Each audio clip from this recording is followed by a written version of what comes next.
Hello, everybody. Welcome to episode 23. We have this and 3 more until we're done with our first season of our Operator Series. I'm officially doing it for 6 months now. Welcome back. Everybody, you know the drill. Drop in where you're dialing in from. I'm here in Orange County, California. Nick likes to show off that he's in Cape Cod. On Cape Cod, sorry. It's been like 6 months, Casey. It's on Cape. Come on. I'm going to correct you. On the Cape. I'll introduce Sharon and Jordynn shortly, but where are you both calling in from today? I'm actually calling in from Vegas. I just relocated about 2 weeks ago with everything that's going on in the world. Living in my tiny apartment in LA was just not the right choice for me. So I'm out in Vegas with family. Yep. And I'm in Santa Monica. Awesome. We actually have a coworker that moved out there recently as well. Speaking of her, she's online right now, actually. Yeah, there's Carly. Nice. We've got Chicago, some Austin. Until now, you guys get clean cut, Casey. Also, until last week, my hair was down to my shoulders because of COVID, and finally chopped it off. So I might need some hair extensions as well. I'm bummed we missed that. Yeah. Well, you didn't miss a whole lot. So I was sick of Nick trolling me. Here we go. More people from Vegas, from Chicago, Toronto. We'll see where everybody else is calling in from.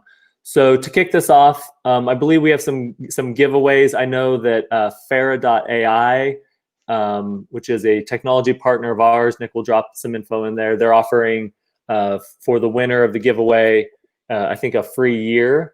And then Nick will throw in some other cool giveaways we've got going on for whoever asks the most questions and the best questions. But to open this up, we have Sharon Pak and Jordynn Wynn. They're the co-founders of INH Hair, which is a premium hair extension brand based in LA. So welcome, both of you. To get started with INH, because I'm usually personally not in the hair extension market for myself. When Nick sent it over, I was like, insert name here. So talk me through that. How'd you all come up with that and why? Jordynn, go ahead. I feel like you know this story like the back of your hand. We get this question a lot, like where did the name come from? Because it is a really weird name. Yeah, it's one of our most asked questions, and it's caused us some issues because on our first order, like one of our shipments, it said insert name here, and like the freight forwarder thought that they forgot to put in the name, like they thought it was just empty, like insert name here, and so a bunch of our stuff got held up. But we came up with the name insert name here because we really liked the transformational aspect of hair. It can totally transform your look, and everybody always talks about, like, I guess it's like a saying on social media when you put on like a new ponytail or a new wig or something and everybody's like, ooh, who is she? And you can kind of be whoever. And so we liked the idea of insert name here, and we named all of the wigs and hair pieces like people's names. And so yeah, you can kind of just create whatever vibe you want. It's a form of self-expression. You can be whoever you want to be. I like that. It actually reminds me of, I'm going to forget the alter ego names, but I was reading, I guess I'll open up on the weird stuff that I read, but it was all around channeling kind of like your alter ego to put yourself into like an uncomfortable position. And so it's all around how Beyonce and then how Adele took a lot of this from Beyonce on how when they'd go on stage, they'd be in these like massive arenas and they would just kind of, it's intimidating. And so they would channel, their inner alter ego. And so I saw actually on your guys' website as well, it says, find your alter ego as a tagline. So talk me through how you guys came up with that. Do you want that one, Sharon? Go for it. Okay. Well, it's actually very similar to what you said. I guess kind of one of the origin stories of INH is that we noticed that there was a white space in the hair category because a lot of people were like talking about hair as of late, but before it's kind of been a taboo subject. But with people like Kylie Jenner and Ariana Grande and just a ton of people coming out more about the fact that their hair is not their real hair. So we just love the idea of being able to totally change it up and like stepping outside of your comfort zone. And we wanted to provide products that allowed you to do that. So super high quality, trendy pieces that you can apply at home and you can totally change up your look and have a different alter ego every day. And kind of just branching off of that, like Jordynn and I have been in the beauty industry for about 6 years, and makeup has the same effect. Like you put a full face of makeup on and you feel like a different person. You're like, oh, today I feel saucy. Today I feel really sweet. And hair has the same effect as makeup does. It's like the dialed up version of it. So that's where we kind of like went off the whole find your alter ego motto. So similar to makeup, and maybe I'm actually completely wrong here, but similar to makeup, I would assume with hair extensions, when people are wearing them, they don't necessarily know, who the brand is. And of course, brand's extremely important in like the cosmetic and the beauty space. And so you mentioned Ariana Grande, who I believe wore some of your products in the music video of hers. So how did that come to fruition? And then how does the word spread of, what products they were using? The crazy thing about this whole Ariana Grande thing is we had no idea it was going to happen. And Ariana Grande, she's well known for her ponytail. Like everyone knows Ariana Grande, that ponytail is glued to her head. Her actual hair is really, really curly and short, but we don't know that because she constantly has a ponytail on. And Vogue was doing a feature on Ariana Grande and her In My Head music video. And they had reached out to her hairstylist, Josh, who happened to reach out to us and was like, hey, Vogue, we're doing this shoot with Vogue. We need ponytails for the backup dancers and for Ariana. We would love if you guys provide a product for it. And in the beginning, we were like, there's no way they're going to put INH on Ariana Grande, but like, sure, why not? So we shipped it out. And maybe like a couple of weeks later, we got an email from Vogue being like, hey, like, here are the assets. Like, it's going live X date. They credited us, tagged us, and we were only a couple of months into the business. So we were absolutely floored that this even happened. But yeah, word spread because there aren't that many options in the hair space. There really aren't. If you look at our competitor landscape, there just really isn't anyone doing what we're doing. So it was kind of an easy win, to be honest. That's insane because she's obviously massive. And so I'm not surprised that, the opportunity arises, so you got to send them what they ask for, but you're like, okay, there's no way this is real. Like, how did they even I guess why and how they connected with you guys in the first place?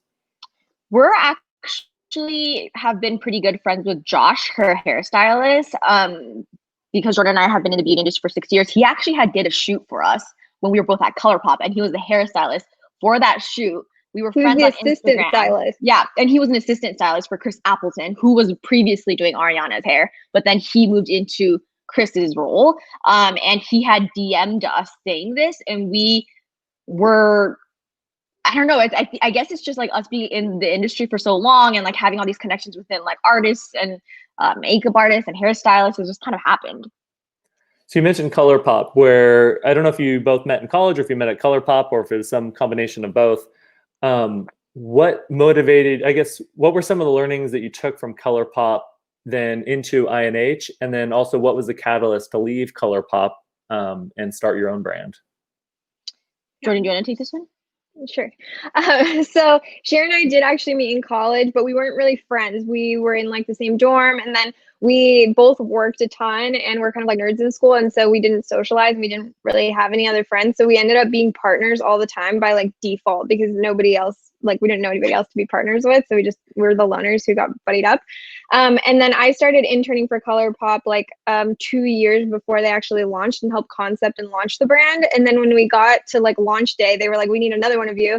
And I tried to get all my friends to apply. Nobody would apply. Nobody wanted to work for a startup in Oxnard. So then I was talking to my mom and she was like, why don't you recommend somebody who you work really well with? Which now, like fast forward 8 years, thank God I went that route because we ended up obviously working together for a very long time, very closely. But so then we were the first two employees at ColourPop, and then the first 2 of 5 for several years. And then it was really cool because the parent company of ColourPop is called Seed Beauty, and underneath of that they have like KKW, Kylie Cosmetics, Soul, Tati Beauty. Basically, like all the biggest like indie e-com beauty brands that you could think of is under Seed Beauty. And when we had joined, it was not a thing yet. They were really focused on, they had another business. Like they were like, oh, we'll see how this like project goes.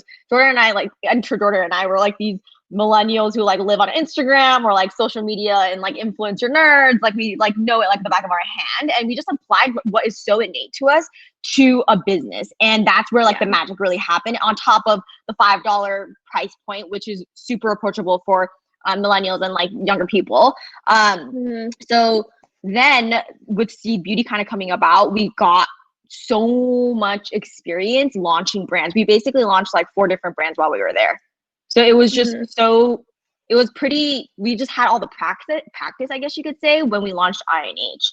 And we learned that we love launching brands. Yeah, we love building brands. I think that's like a really interesting aspect because Jordynn and I, we are obsessed with the beauty space. We actually love makeup, which is also weird because when we first started at ColourPop, we both didn't wear any makeup at all. But then at the end of the 6 years, we became obsessed with it.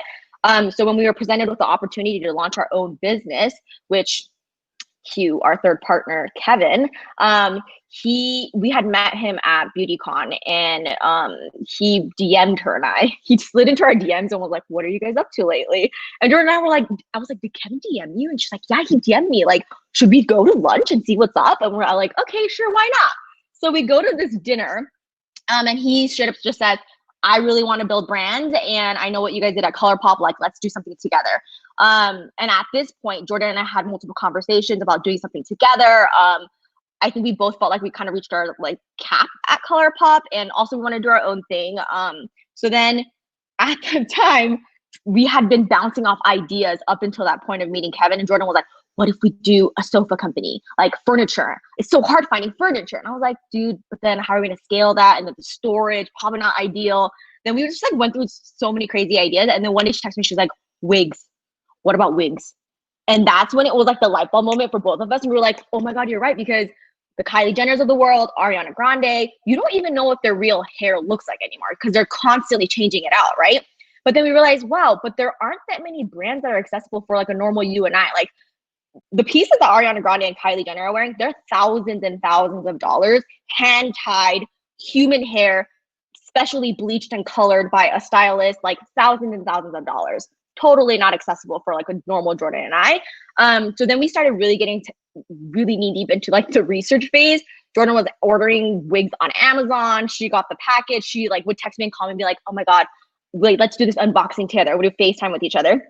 And she would give me a real-time unboxing situation and be like, "Wow, this is so cheap. Like it smells like burnt plastic. The root is like Sharpied on with like a black Sharpie. Like this just looks like crap, blah, blah, blah."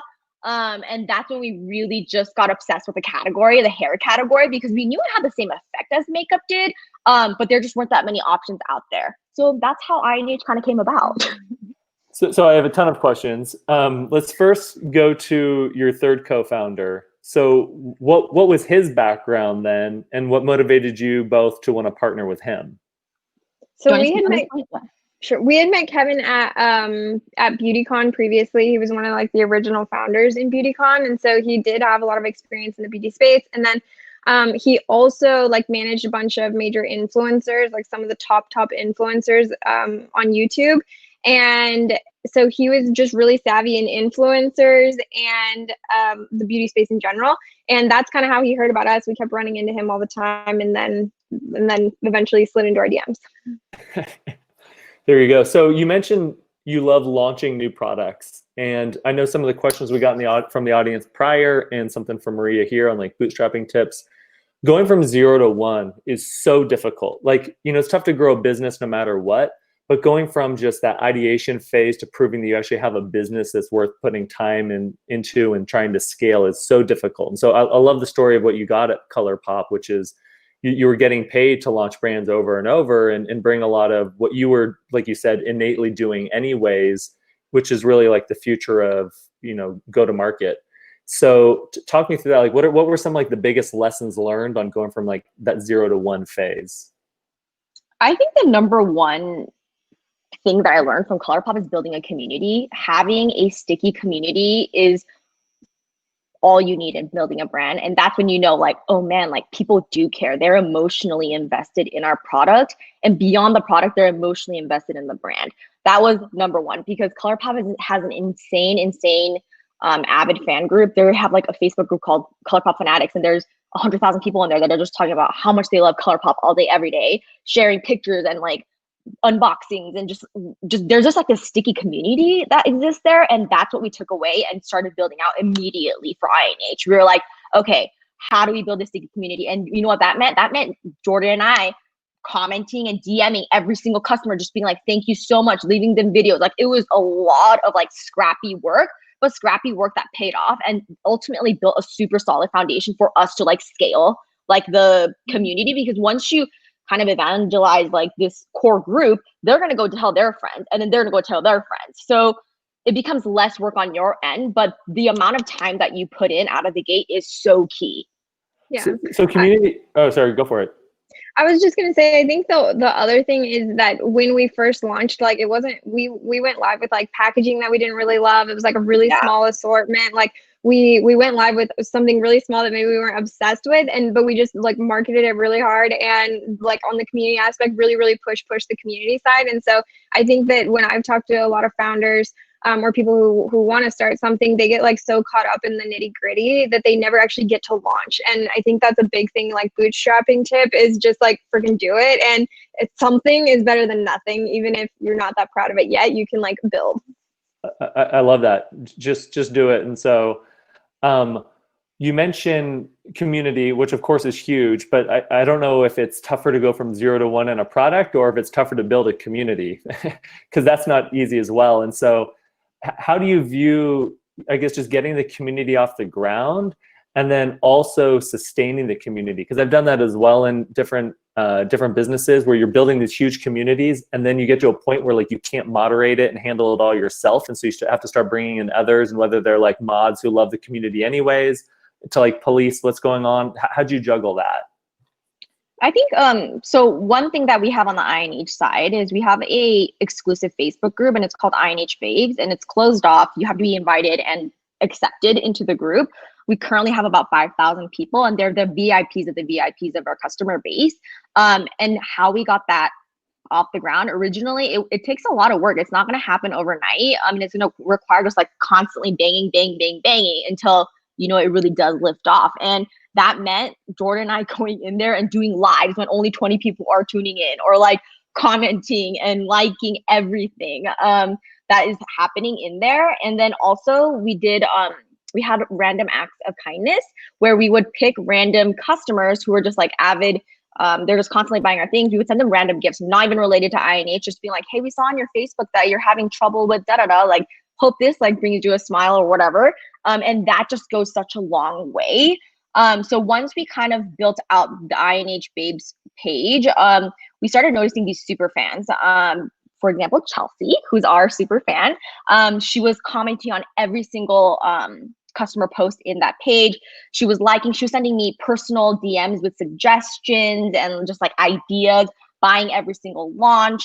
She actually is now our head moderator. And then she has an army of baby moderators who are constantly liking and like feeding the engagement on the page. Because think about it, like if somebody's going to go out of the way to post something on that INH Babe Facebook page, like they want some sort of like interaction and engagement, right? Mm-hmm. So having like these 6 army of moderators like liking and commenting and like uplifting you and telling you like you look badass, like that's going to be a good feeling, and that's going to evangelize them to be, you know, another moderator possibly in the future. Mm-hmm.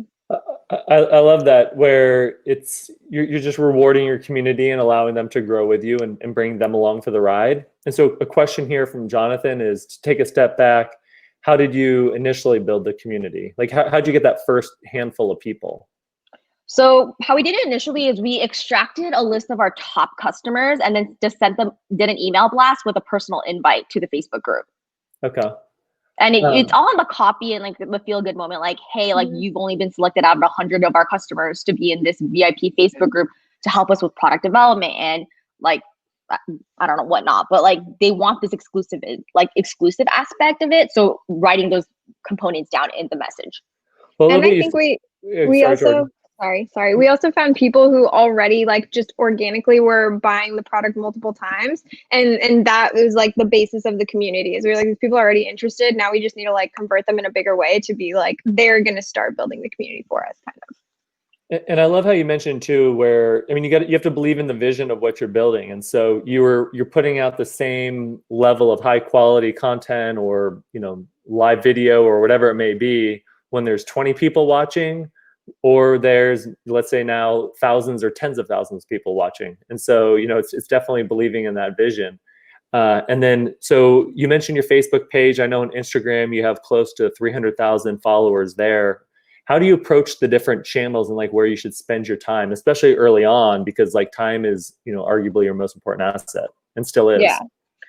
I feel like a lot of brands, they focus mainly on Instagram, which is great for like a branding element, but Facebook is where like the VIPs live. Like those are the people who care about you, and they're gonna. I think Instagram maybe feels a little unapproachable for a lot of people. Like, I always forget this. You said Instagram feels unapproachable? Yeah, I feel like Jordynn and I always we forget a little bit just because we like live and breathe on Instagram.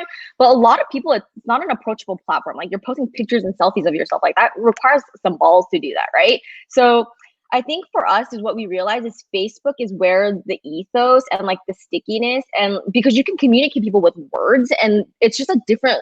I don't know. It's not on your feed. It's like not locked in your feed, so people are more willing to like interact and engage with you. And I think maybe on Instagram, it's not that it's like it's unapproachable to post your own content, but then you're also, it's a lot of pressure for like a brand or an influencer or a consumer to post directly to their feed.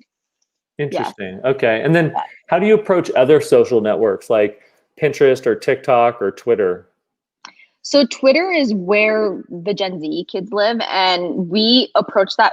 All the platforms are very different. Twitter is very dry, major personality, and like saucy and funny. That's where Twitter, like the humor is on Twitter.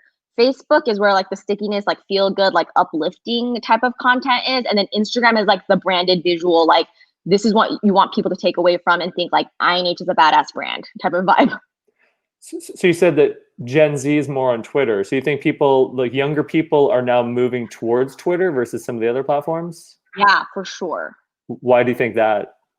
I think it's because there's like this dry humor aspect to it, and it's just more real time. Like I even find myself going more to Twitter lately because it's just so much quicker. Like if there's an helicopter flying above my apartment, I'm like, what's going on in LA? And I look into it and be like, oh, someone's on the loose and they're trying to catch this person. Like there's nowhere else you can get this information except for Twitter. It is crazy like that. I know because you both, spend a lot of time in Southern California and still live there, and I'm here as well. And so even like things like earthquakes, if something happens, it's like that's definitely the first place I look because that's where I'm going to get real time information. So something that we were chatting about off air right before we jumped online, which Sharon, I'm really glad you corrected us on this. We mentioned, going from 0 to 1 million in your first year and then doing, let's say 2 mil after that. Actually, the numbers are even much more impressive. And so you went from 0 to 3 million your first year. And I believe you're on pace to do 20 mil this year, which is insane. So I'm not really even sure where to start there, but let's talk through, getting that first sale and then maybe hitting that first million, or how are you able to really crack that 3 million mark in the first year? Yeah, I think our first sale was actually really funny because we did our first launch and we're all waiting like by the computers, and literally the only people who got online were our family members. It was like all of our moms bought wigs and we were like, okay. And that was pretty much how it was for the first like 2 or 3 weeks. We were getting only family sales, and we were kind of like, I think we were all kind of bummed, but then of course, like how are these people going to find you? Because we weren't talking about it at all. So it definitely took us a while to gain some traction. And I think that one thing that is really important is you're putting in like all these little building blocks, and half the time you're doing them, you're like, this isn't making a difference, and it's easy to get disheartened. But then I think once they start adding up and accumulating is when you really start to get the traction. So it did take us a long time to start to get traction on Instagram and all of our other social platforms, and because all of it is essentially like trial and error. Like what are people engaging with? Like originally we thought we were going to be more of this like Pinteresty brand with like long curly hair and like just very pretty and glam, and then it turned out that we were like what was resonating with the people who were following us and buying our products was more of this like makeup junkie, as you would call them, or like super Gen Z millennials. And it wasn't about like pretty, it was about like edgy and trendy and fun and trying new things, and it's very expressive versus like the basic beautiful curls that I really wanted to be posting.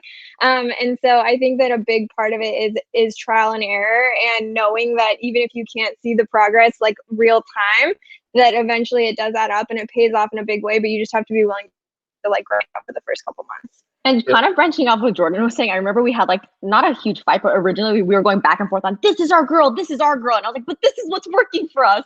And it's just being super aware, like what are people engaging with on your Instagram? I've noticed a lot of brands, they just keep posting the same content. And I'm like, no one cares about this type of content. Optimize it. see what people are interacting with. It might not be what you want it to be, but it's what's resonating with your audience. So just optimize in that direction. And maybe it's funny memes. Maybe it's one thing that we noticed that works for us is pictures of nails, like nail inspo. Has nothing to do with hair, but it's a specific type of nail that we've realized. We've experimented and A/B tested all types of nails, and we realized short nails don't do anything. They really like bedazzled with jewels, and like long with hot pink flames on it or something like that. But it's this constant optimization that requires a lot of testing. So here's one of my favorite questions we've had over the last 23 episodes, coming in from the comments from Jonathan. I don't know if we've got this comment before, but he asked if you're hiring. So I love that question. Honestly, that growth is beyond impressive. So, congrats on that. I'm excited to drill down even further. A question here from Abius is the content, or maybe like the visuals you put out there, are you guys doing that professionally? Are you doing that on your cell phone? I feel like those are almost blending as one anyways with like the new iPhones, but how do you approach that? 100% cell phone content. And it has been the same for us when we were at ColourPop. Polished campaign imagery does not perform well. Looks beautiful, really expensive, but does not perform. You literally can't use it anywhere but your website. And I think this is pretty much, maybe it's not for every single brand, but it's been on majority of brands that I've like worked with or talked with and it's hard, I think, because like the founders or the marketing team or even like the creative team, like they want this beautiful content so bad. Like they work so hard on this product and they want to get a professional photographer and they want to do the whole photo shoot, and then it never performs. So I think that's kind of even similar to what is your feed going to look like? Like you kind of have to separate yourself and be like, what do they want it to look like? Like what does they want the content to look like? And it doesn't have to be professional. So to go into like the product development side and product sourcing side really quickly before we get into more of the maybe fun stuff, let's start with product sourcing. And so Jordynn, it sounds like, you were buying a ton of things online and, between the both of you, you were checking them out and unboxing them together. And I'm sure there was a lot of really bad products. So how'd you really nail down, and even your first product, like you said, was not what you would put out today. So how'd you find your first supplier and really approach that side of the business?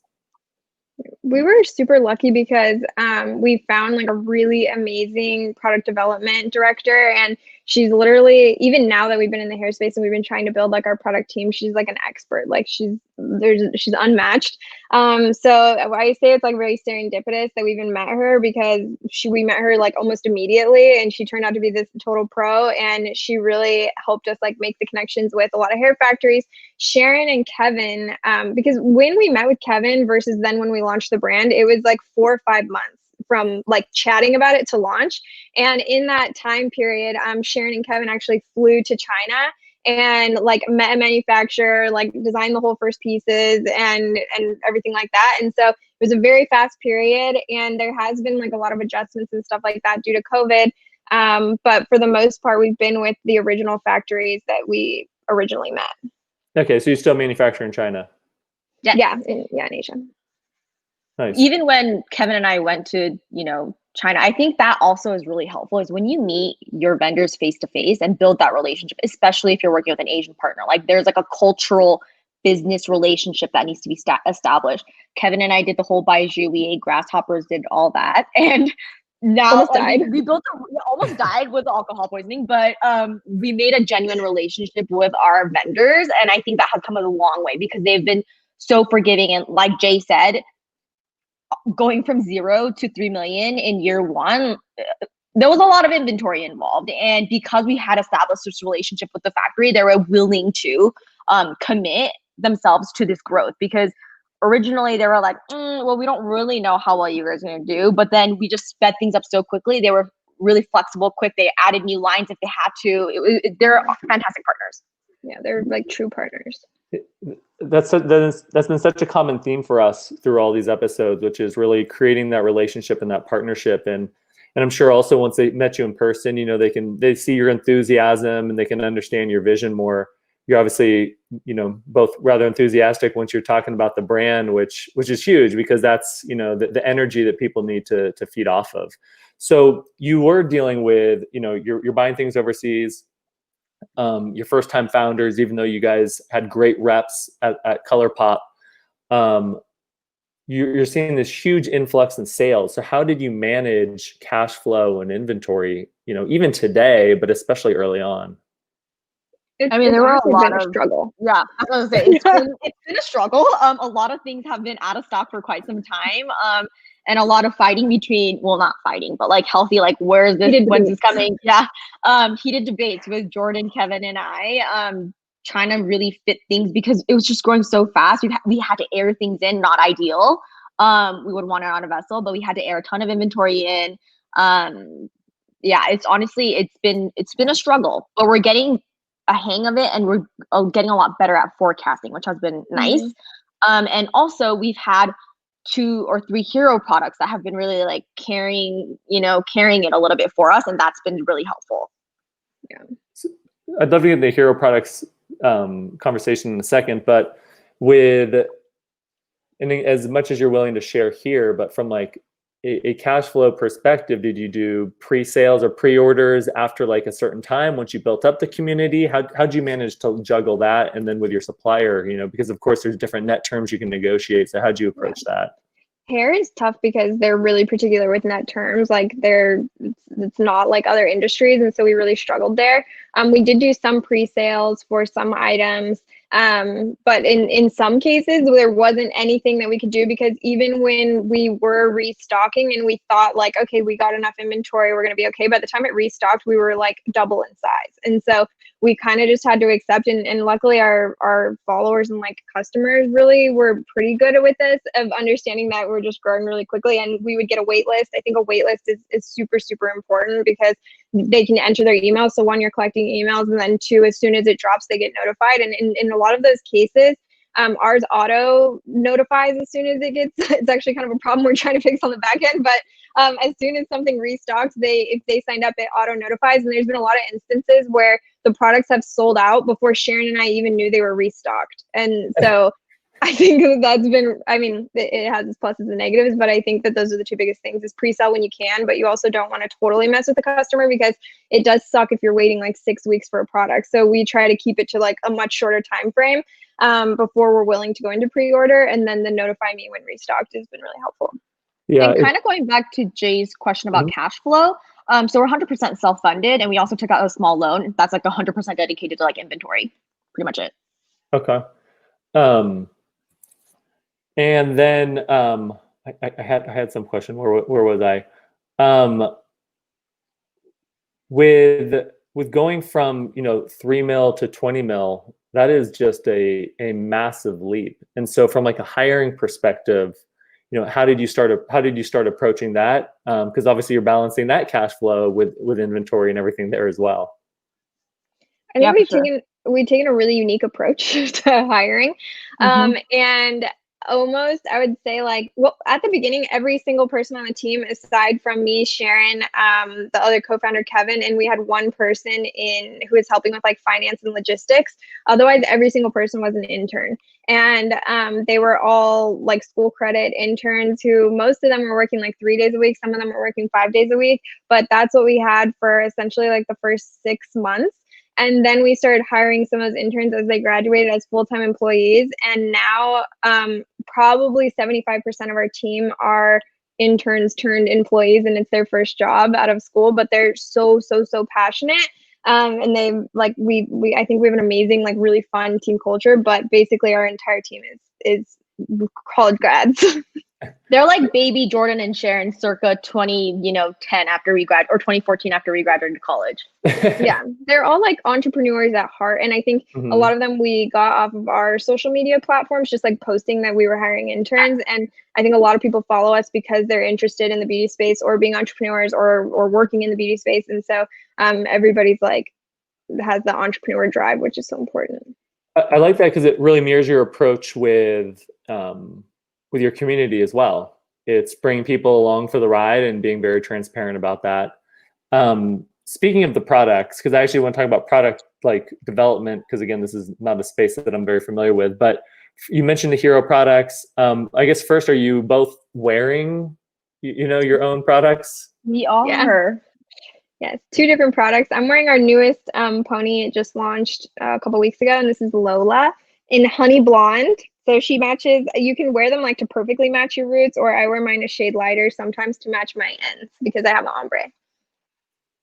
And I'm wearing the Brit ponytail. I can actually even show you guys how quickly you can take it on and off. Perfect. Literally takes seconds. Real time, yeah. So it has this wrap piece. And then look, this is my actual hair. Nice. Yeah, super fast. So talk me through the naming of the pieces. I feel like that's got to be one of the more fun parts of the business. It's so stressful. Maybe so stressful. Yeah, so we do it a couple different ways. One of the ways we do it is like naming after people who are like super inspirational around the hairstyle. That's kind of one approach. Another approach is we let our customers name the products. That's what we've done with basically like the last few rounds. And I think that that's probably like the most fun because then people kind of know something's coming and they know they named it, and then they get to wait and see when it launches. And then your hero products, which are the hero products and why do those stand out and what are those called? Or named, I should say. Our top products right now is our hair waver, also a new launch. And then the ponytail that Sharon's wearing, and another ponytail that's similar, name's Mia, but she's straight and really, really long. That's the one that was featured in the Ariana Grande music video.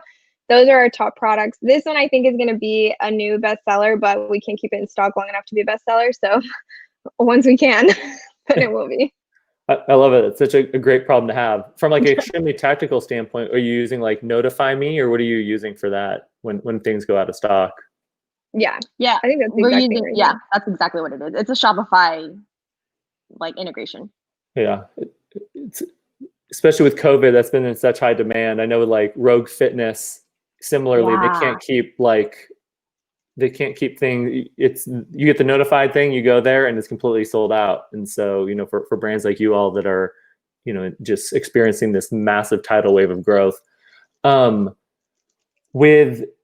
with that growth, like, why do you think that things have really accelerated during COVID? Because people are not going out and about, maybe like on video all the time or utilizing social, but how have you been able to capture so much demand during such like a weird time around the world?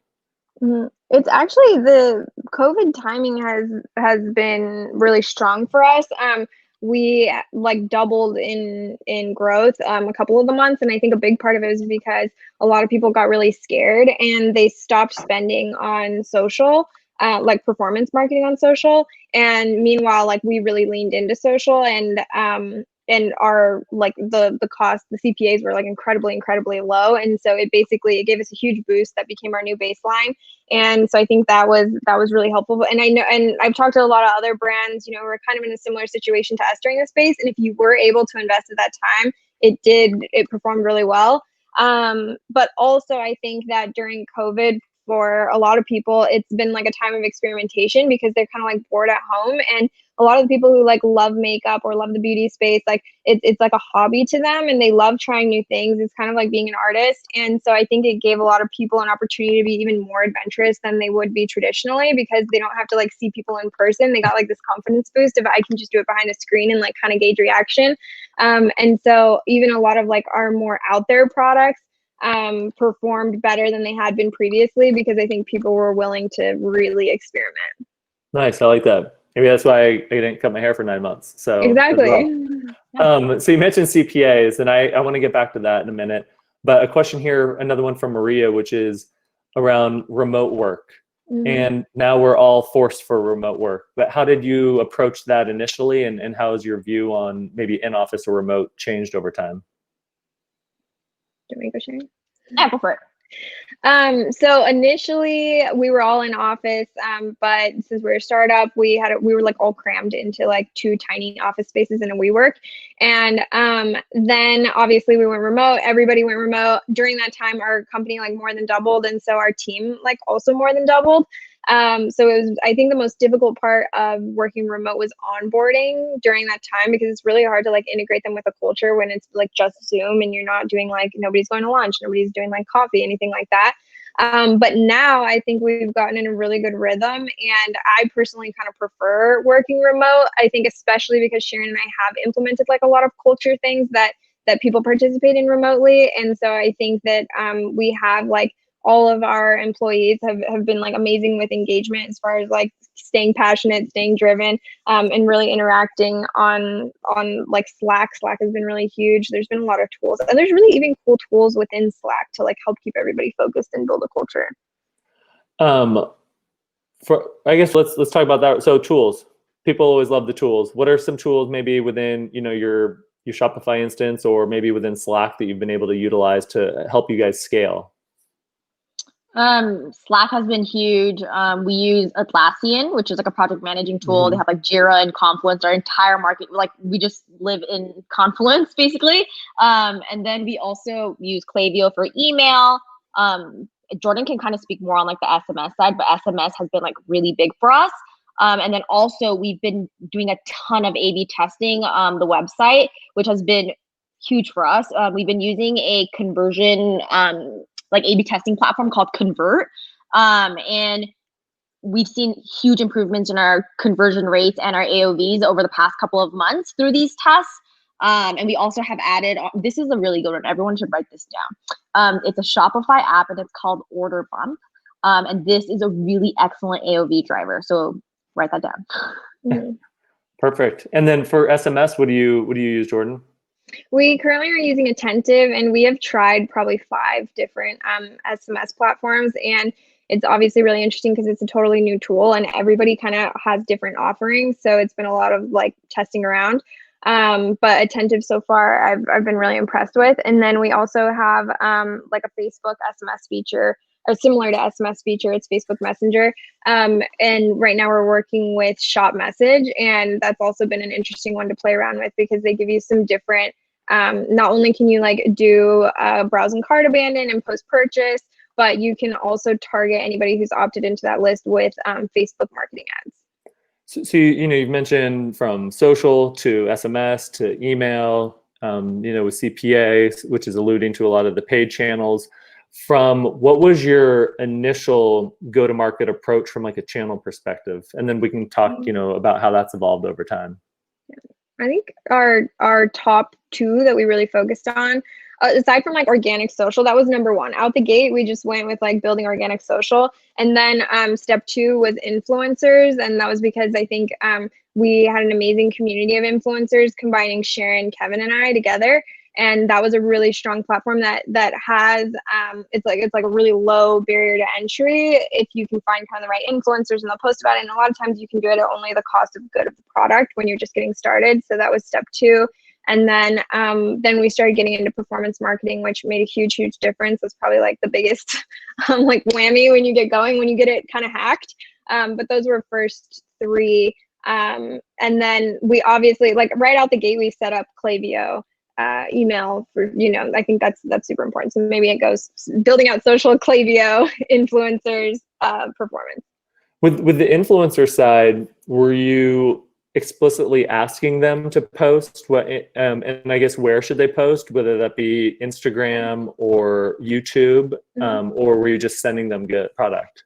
I never recommend just blanket sending anybody a product. And like the biggest thing you do not want to do is find a mailing address and send to them because it will never be successful. That's like the also the influencer's not going to be happy. Like you don't just want to like blanket send to an address that you find. So the main thing is making personal connections. Like influencers are like real people, and the key to influencer marketing is making like genuine real connections. So like a good first step would be finding people who maybe are working with your competitors and who are really interacting with them or posting a lot for them, and reaching out to them and seeing if they would be interested if you tried their product, or if they would be interested in trying your product.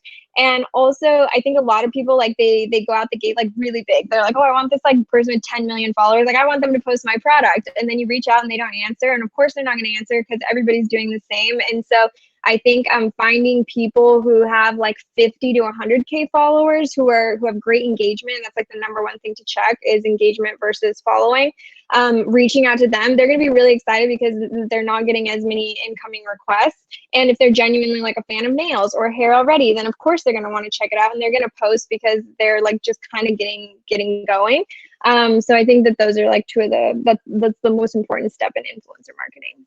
And it's like as simple as just a DM, because I get a lot of questions from people being like, should I email them? I'm like, no, they will never answer your email. DM them. It'll be the easiest thing to do. Yeah, and be really clear in what, especially at the beginning, like at INH, our pieces are kind of expensive, and so like it's really different from makeup where you can just like kind of blast makeup and it's really inexpensive. So we had to be really particular because we had a very small budget, and we needed to make sure that whoever we were gifting the product to was for sure going to post, for sure. Like we need at least 75% of the gifts, that's kind of our goal, to be posted. And at the beginning it was like 100%. And so when you reach out to these people, making it really personal, being really genuine, but then also being very clear in what you need back. And if you don't know what you need back, I would recommend getting at least like 3 story frames with a swipe up if they're big enough for a swipe up. Give them a coupon code. Like it does not hurt you to give them a coupon code, and that way you can also track conversion. And then if they'll do a fee to post, that's great too. But bare minimum, I would go for story, and most people are willing to give you like a 3 to 5 frame story in exchange for product. That's awesome. And with I guess initiating the relationship, are you mostly just poking around their social feed and sending them like nice messages to like warm it up? Are you going in for the kill from the beginning? Does it depend? How do you approach that? We usually do kind of an all at once approach. We'll usually like a bunch of their photos, comment on a bunch of their photos, and then DM them. So that way they really see like you're in their feed, especially with somebody with high engagement. And our team is also just like really, our entire team is like really active and up to date with influencers. And so it'll be like multiple people from our team like reaching out and chatting with them and following up. And yeah, because I think you made a note earlier, like once you start expanding your community, your like customer community is a lot to keep up. And it's the exact same with influencers. And so you definitely need to get some like other people on board to help you with the engagement. But on top of that, the easiest way to do it is if you get success with one influencer posting your product, yes, look at who they're following and who is following them, because most likely those influencers saw her content and at least it's like on the back of their mind, like, oh yeah, like this sounds familiar, like I should check this out, you know? So targeting their influencer friends is going to be the easiest way to do it. Yeah, that's a great call out. This is, we can go so deep on so many of these topics. It's honestly like a masterclass and like a lot of just these things, because it requires a lot of work and a lot of persistence. And even, you know, people might say, well, INH, you know, you've been around for 2 years and seen explosive growth, which is, again, insanely impressive. But a lot of that was the foundation that you had from, let's say, the 6 to 8 years at ColourPop before, where you learned so much of this. And just some of these, you know, people I think are always looking for these simple hacks to like shortcut everything. And there's nothing that's necessarily going to shortcut that success. But like you said, it's just some of the basic stuff. Like, you know, we got influencer X to post this. Well, who's following them? Because, you know, naturally they're going to have heard of you before. And so when you mention influencer, which is such a key part of your strategy in getting the word out there, is that, you know, Jordynn, is that your job? Sharon, is that your job? Is that like new hire intern's job? Is that the company's job? And that's like something you look for, like in the ethos of the people that you hire? How do you approach that? I mean, it's definitely evolved over time. At the very beginning, it was all of our jobs. So Sharon, Kevin, and I, like, we literally all night, like every day, all night, all weekend, we're just DMing people, like personally from our personal accounts, from the INH account, like that's all we ever did. So at that point, it was definitely an all-in approach. But then as we've grown and scaled, I guess a little bit of how it's divided, which you could probably tell a little bit by how we're responding questions, is Sharon oversees like basically anything visual. So that's the website, all the social media channels, and product development. And then I oversee any of our like retention funnels, influencer marketing, PR, etc. So that's a little bit of the split. And so we do now have an influencer team who their responsibility is like influencer relations. And that was also one of my main roles when I was at ColourPop, is influencer relations.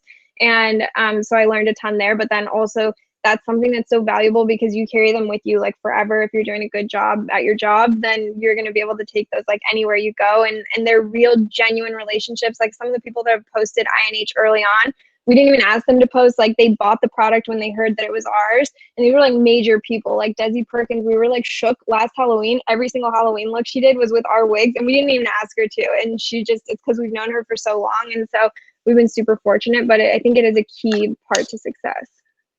And with the influencers, when you're reaching out to them, are you offering to send them the stuff for free, and then the ask is that they post it? Are you offering them a commission based off of how much they send? Are you writing them a blank check? Like, how do you approach that? For the most part, we just gift product in exchange for posts, and our like ask is really reasonable. And like I said, we say it like upfront before we send the product, and that works fairly well when you're targeting kind of smaller influencers. Nice. And you leave it like open-ended, like if you want an affiliate code, like let us know, because a lot of them want to commission off of what they're talking about, which is fine for us. It's better for us that they do that. Yeah. So I know we're almost at the top of the hour, so I'm going to try to get through just a couple more questions. Performance marketing. You didn't start there. It can be expensive. The con of performance marketing is once you turn off the faucet, it dries up. Do you do that in-house? Do you outsource it? And how do you approach performance marketing? We do performance. Sorry, go ahead. Yeah, go ahead. No, go ahead. We do performance marketing in-house. And we started off with like a really small test budget, and we're just trying to kind of optimize for content, because I think one of the trickiest parts about performance marketing is not like the performance marketing itself, but getting enough content to actually like test and see what's working, what's not working. I think that's one of the hardest parts for startup brands. So we start off with a tiny budget, and then we've just gradually scaled it. But it is something that you have to be really careful with, and you definitely have to understand like how much you're willing to spend on a customer. And yeah. And when you shut it off, like we always say, I guess it's like, I don't know how much we can cuss on here, but Facebook is, we always say that we're Facebook's bitch, because if Facebook is like having some kind of crazy thing, like the elections right now, like you feel it. And so that it kind of sucks, because it takes a lot of the power out of your hands when Sharon and I are used to like organic marketing, like pure organic marketing. So when you get Facebook in the mix, like some of it is completely out of your control, and it can be really frustrating. Yeah, I always view it as, I mean, it can be, sometimes it's like this necessary evil to help you scale, but it's this balance, because it's really this treadmill, and it's tough to get off the treadmill. And so that's just where I love to hear how community and some of the other channels were the focus early on. Is there a question that through the last 2 years and with this explosive growth, is there a question that I should ask you that I haven't? Ooh, that's hard. All right, you can think about that. Here's a question from, here's actually a tough one. Another one from Maria. What's your why? Like why INH? Yeah, I think personally for me, I love building communities, like the stickiness aspect. Like I'm such a psychopath, but I like read through every single comment that you could possibly think of or like post, and hearing like their emotional connection with the brand and how we've changed their life really just hits home for me. And it reminds me every single time, like, this is why I do what I do. This is why I wake up every day. And this is why I love building brands, because I love emotionally connecting with consumers through a product. So that's my why. Jordynn? I can't beat that. I would say very similar. I love building brands. I love like building the community. I love like optimizing a brand, I love combining the building a community with like reacting to a community, because I do think there's like kind of an art there of like, this is who's following us. Like, how do we give them what they want, and how do we continue this growth? It's kind of like psychology in a way. And I think it's just so fun because you're growing together. And I think our connection like with our community is really, really strong. And it's so helpful because it does help like drive the ship. But then it's also just fun to like surprise and delight and make new product. And sometimes they hate it, but sometimes they really love it. It's so fun. The emotional aspects, of course, are just so important. How do you take that, those learnings over time, and feed that into your copy, whether it be on your website or social media? Yeah, copy-wise? Oh, sorry. No, I was gonna say, from a product development standpoint, like we take exactly what they tell us. Like if they say, hey, I noticed that this is a little da-da-da, and I'm like, oh, great, that's a good point. And then I make the revisions with the product development team. We're super, super reactive, and they see that. They'll even message us and be like, hey, I noticed that you guys fixed this like after we talked about it. And I'm like, yeah. So we're just really on top of their feedback, and we apply them real time. Awesome. And the same with copy. We take the copy, like if they're saying, I want something natural, then when we use their word, we're like natural, like we just, whatever they're saying is what we use in the copy. So I'll end it with the last question that I always ask everybody. But before we get there, Jordynn, Sharon, just really appreciate you both taking the time. I know you're busy to say the least, but just really appreciative of you spending the last hour with us. I definitely learned a lot. It's exciting to hear your story, and I know the audience is extremely excited as well. And we'll be here next week, just as we are every week, Wednesday, 3 o'clock Eastern time. We actually have next week the CEO of BigCommerce, Brent Bellum, who just took BigCommerce public. What was it now? 5 weeks ago. They've experienced quite the tidal wave in a good way, or I should say rocket ship explosion since they went public. And so I'm excited to dig into some of the details there. But Jordynn and Sharon, you can decide who goes first and who goes second. What is your number one piece of advice for an entrepreneur today? Mine would be super selective in who you partner with. I think everybody told me this at the beginning, and everybody always told me like don't ever work with your friends. And I think in most cases that's the truth. But Sharon and I really worked it out. But I think your partners and what they bring to the table and how they're going to handle a crisis is so important. Like, are they going to pull the same weight as you, and can you trust them? Like, I think that's one of the most important things that I've learned in really any of my business history. I think for me is just be open to learning. I feel like when you are an entrepreneur, it's easy to be like stubborn and defensive when people are teaching you, but be open to it, because that will inspire new ideas for you and can open so many more doors. So being really open to learning. And then number 2 is being kind, because whatever you put out into the world will come back to you. And then number 3 is just lean on your network. I feel like a lot of times people don't really do that. When we were first starting, I was DMing like huge CEOs like Tony Co, being like, I'm a huge fan of yours. Like, I would love if I could talk to you. And she actually DM'd me back. Like, she sold Knix for $300 million to L'Oreal, and she DM'd me back, and I met with her and we like talked, and now like I'm actually on her board of advisors. So it's just like, don't nothing's impossible, and you have to go for it, and you just have to get rid of your ego. I love that. You don't know until you ask. The answer is no until you ask. Mm-hmm. So people, partners, open to learning, be kind, lean on your network. Jordynn, Sharon, this is amazing. I really appreciate it. Best of luck in the rest of this year and next year and beyond. Thank you. Thank you so much, guys. Bye. Bye. Bye.